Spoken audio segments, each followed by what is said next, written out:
자, 안녕하세요. 반갑습니다. 오늘은 5월 9일 화요일입니다. 화요일 마감 브리핑 시황편 진행해 보도록 하겠습니다. 자, 오늘 장이 좀 빠졌습니다. 막판에 꼬리가 좀 잘리긴 했는데요. 장중에는 거의 코스닥 같은 경우에는 전체의 80% 정도의 종목들이 오늘 급락을 했어요. 네, 분위기가 안 좋았죠. 아무래도 이제 내일 CPI 발표가 있다 보니까 그 경계 심리가 발동을 해서 빠졌던 게 아닌가 생각이 듭니다. 미증 시는 어제 뭐 괜찮았잖아요. 보합이었잖아요. 네, 그랬음에도 불구하고 아시아 증시는 좀 탄력이 약했어요. 일본은 좀 올라갔고요. 항생, 중국, 그죠? 코스닥, 얘네들만 조금 빠졌네요. 네. 자, 수급을 보면은 아침부터 외국인들의 매도 폭탄 매물이 그냥 쏟아졌습니다. 네. 기관도 팔았고요. 외국인도 팔았고, 그죠? 많이 팔았어요. 그러다가 이제 13시부터 외국인들의 슬슬 매수를 해주기 시작을 하면서 지수도 함께 올라가죠. 예. 그러니까 외국인들은 이 정도 파워가 있는 애들이에요. 마음 먹으면 언제든지 지수를 떨어뜨릴 수 있고, 마음 먹으면 또 언제든지 이렇게 올릴 수도 있습니다. 그죠? 걔네 마음대로예요. 때로는 근데 이제 제가 자주 설명드리는 부분이긴 한데, 때로는 지수가 빠져. 근데 외국인들을 사. 이런 경우도 있죠? 제가 뭐라 그랬어요? 이거는 저점 매수다. 저점 매집이다. 저점 매집이다.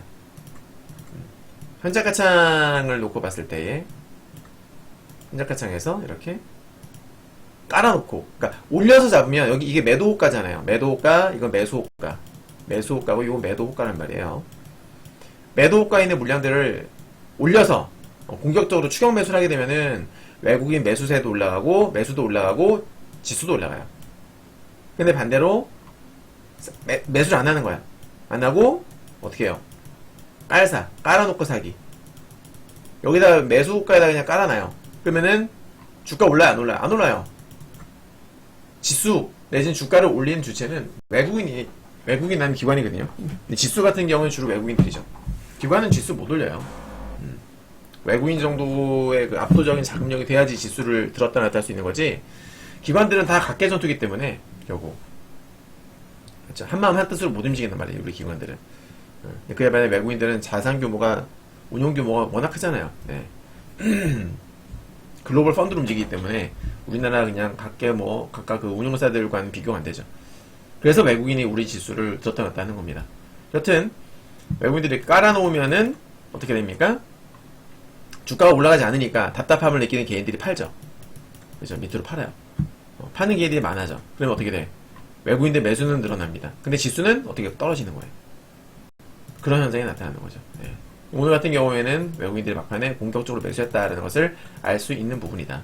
자, 지금 전체적인 이제 프로그램 매수세를 보게 되면 비차익인데요. 비차익, 우리나라 코스닥에서 들어오는 비차익 프로그램은 거의 뭐 99% 외국인이라고 보시면 됩니다. 요즘 매도 규모가 계속 줄어들고 있죠. 네. 그리고 매수도 이제 늘어나는 추세인데, 여기서 우리가 확인할 수 있는 부분은 매도가 이제 4일 연속으로 매도가 진행됐다. 지난번에는 5일, 그죠? 3일, 네. 좀 더 확대해서, 좀 더 넓혀서 보게 되면은, 보통 3일에서, 자, 보십시오. 작년부터 좀 보게 되면, 네. 이때 6일. 그죠? 그리고 요때 5일, 3일, 5일, 4일. 그래서 이제 외국인들 순매수가 유입될 날이 머지 않았다. 빠르면 뭐 내일. 외국인 순매수 유입 임박. 네. 외국인 순매수 조만간 들어옵니다. 네. 뭐 정확하게 언제 들어온다? 라고는 저도 말씀 못 드리겠습니다만, 조만간 외인 매수 들어온다. 걱정 안 하셔도 된다. 자, 국내 증시. CPI 내일, 우리 미국 CPI 발표 하루 전입니다. 그죠? 내일 발표하죠. 경계 심리가 발동하면서 쉬어갔다라고 보시면 될 것 같고, 중요한 것은 맥점인데, 오늘 코스닥이 많이 빠졌잖아요. 제가 생각하는 맥점은 835포인트예요. 여기. 네. 딱 이 부분이 맥점이거든요. 근데 뭐 아침에 그냥 깨버렸어요. 깼다가 저점이 깨지지 않았는데 다시 들어 올렸단 말이죠. 왜 제가 835를 맥점으로 보냐면, 지난번에 지수 급반등 나오기 전에, 자, 쫙 올라갔다가 어디를 밟고 올라가? 여기를 밟고 올라갔어. 이 부분은. 그죠? 그러니까 급등전에 마지막으로 밟고 올라가는 자리가 아주 중요한 맥점이 돼요. 그리고 또 하나 더 있죠. 여기도 밟고 올라가잖아. 여기. 그러니까 다행스러웠던 것은 여기서도 맥점이 있고 여기도 맥점이 있는데 둘 다 얘가 오늘 이렇게 지지받고 또 종가까지 올려놓은 거예요. 그러니까 기술적으로는 오늘 잘 끝났다고 볼 수가 있는 거죠. 기술적으로는 예쁘게 끝났다. 비록 음봉이었으나 잘 끝났다. 그리고 차트상 보게 되면은 여기 61선 그래서 아래 꼬리가 정확하게 달렸다는 것도 일단은 긍정적으로 볼 수 있는 부분이 되겠습니다. 나쁘지 않았어요. 그리고 지금 현재 이 코스닥이 위치하는 곳이 작년 8월 달에 코스닥이 이제 고점을 형성했었던 자리가 여기 이렇게 있어요. 그죠? 네.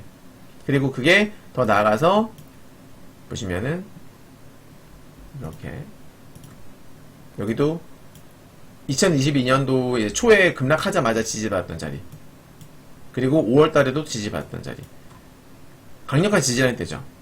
그 지지라인 때를 이탈을 하면은 이 지지라인 때는 뭐가 된다? 저항대가 된다. 이거를 8월 달에 저항받은 겁니다. 지금 그 자리가 지금이에요. 여기서 쌍바닥을 테스트하고 있는 겁니다. 그러니까 제가 계속 말씀드리죠. 21선 돌파 시도 나올 거예요. 지금은 워낙 중요한 자리다 보니까 한 번으로는 부족했나봐. 지지 테스트가 한 번으로는 부족했고 지금 두 번에 걸쳐서 지지받고 있는 겁니다. 그러니까 지금은 사실 우리가 주식 비중을 축소하고 막 인버스를 살 때가 아니라 지금은 적당하게 이제 매수 타이밍을 보면서 눈치 게임이에요. 눈치 게임. 그러니까 올라는 갈 거야. 근데 타이밍이 언제냐인데 오늘까지 쉬었죠. 제가 생각했을 때는 내일부터 아마 치지 않을까 싶은데 내일이나 내일 모레 미국 CPI 발표 끝나고 나서 내일이나 한 모레 정도부터 올라가지 않을까 싶은데 그죠? 마지막 이벤트니까 마지막 이벤트가 아니죠. 그러니까 이번 주 가장 큰 이벤트니까 그거 끝나고 나서 방향성을 우리가 봐야 될 것 같아요. 하여튼 저는 올라간다고 보고 있습니다. 물론 이제 21선 돌파할지 모르겠습니다만은 충분히 가능성이 있다라고 보는 입장이에요.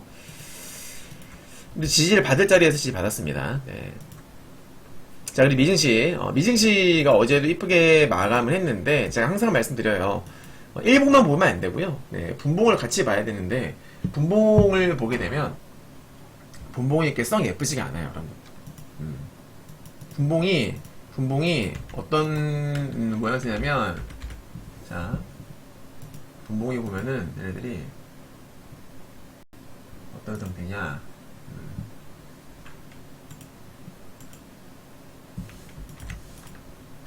자, 쌍고점이에요. 그러니까 여기 보시면은 이렇게 여기가 이런 식으로 딱 쌍고점 이렇게 마감했어요.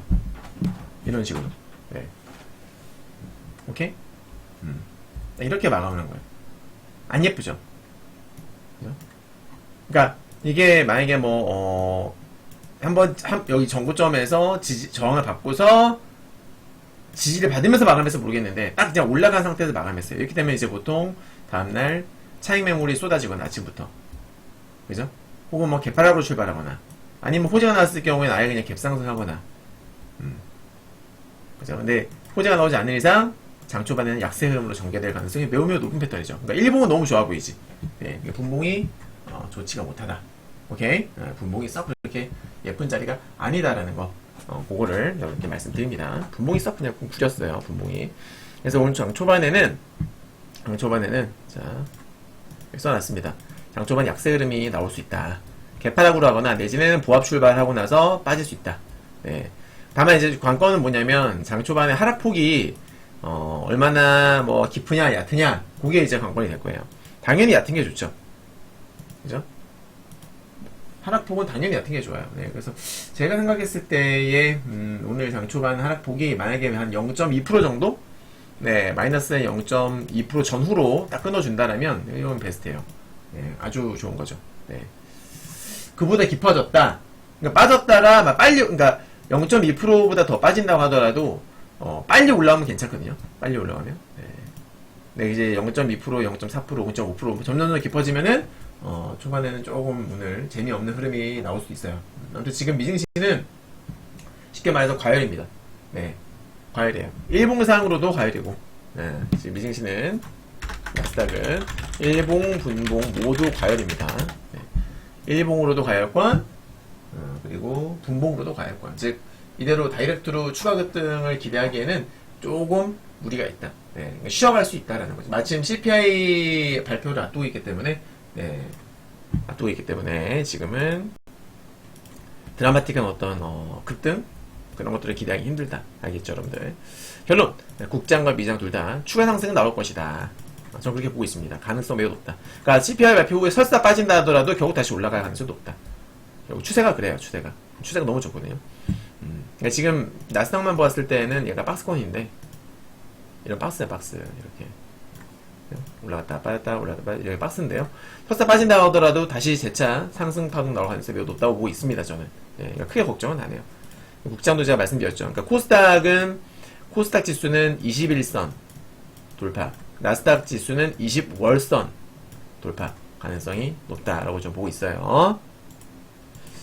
그리고 좀 CPI면서 넘기면 되는데, 만약에 CPI가 이제 이길 컨센서스가 5잖아요. 5, 그죠? 컨센서스가 사실 CPI는 낮을수록 좋은데 이번 컨센서스는 그렇게 낮지가 않아요. 별로 기대가 안 된단 말이지. 지난달에는 이제 기저효과로 인해 가지고 컨센보다 낮게 나와서 호재로 작용했는데요. 이번 달 5월달 CPI 같은 경우에 지금 별로 크게 기대가 안 되는 상황이에요.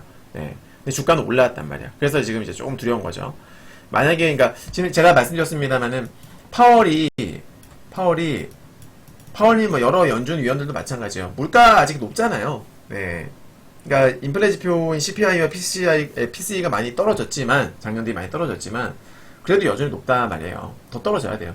네.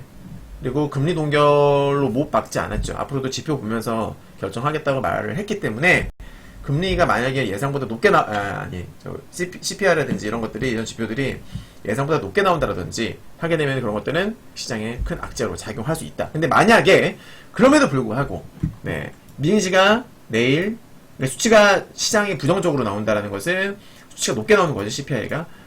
만약에 높게 나왔음에도 불구하고 미증시가 잘 버텨준다라면 게임 끝이에요, 이거는. 그죠? 더 이상 이제 시장은 물가 따위에는 신경 쓰지 않는다. 파월이 금리 동결로 못을 박지 않았으나 금리 동결로 금리 동결로 보고 있다. 이렇게 해석이 가능한 거거든요. 예. 그러니까 내 CPI 결과 나오고 나서 미증시가 오르는지, 그러니까 CPI 결과가 어떻게 나오고 그 결과에 따라서 어떻게 움직이는지를 보면은 단기적 방향성이 좀 뚜렷하게 잡힐 것 같아요. 예. 무슨 말인지 알겠죠? 쉽게 말해서 그거예요. 그냥 CPI가 설사 안 좋게 나왔어. 안 좋게 나와서 시장이 빠졌어. 빠져도 어차피 전 반등. 네. CPI 좋게 나왔어. 좋게 나오면 또 올라가고, 안 좋게 나오면 빠졌다가 반등이고, 저렇게 어차피 올라간다 라고 저는 보고 있습니다. 네, 그러니까 그게 뭐 지금은 걱정할 자리가 아닌 것으로 저는 보고 있습니다. 네, 오늘 우리 시황 브리핑을 여기서 마치도록 하겠습니다. 감사합니다.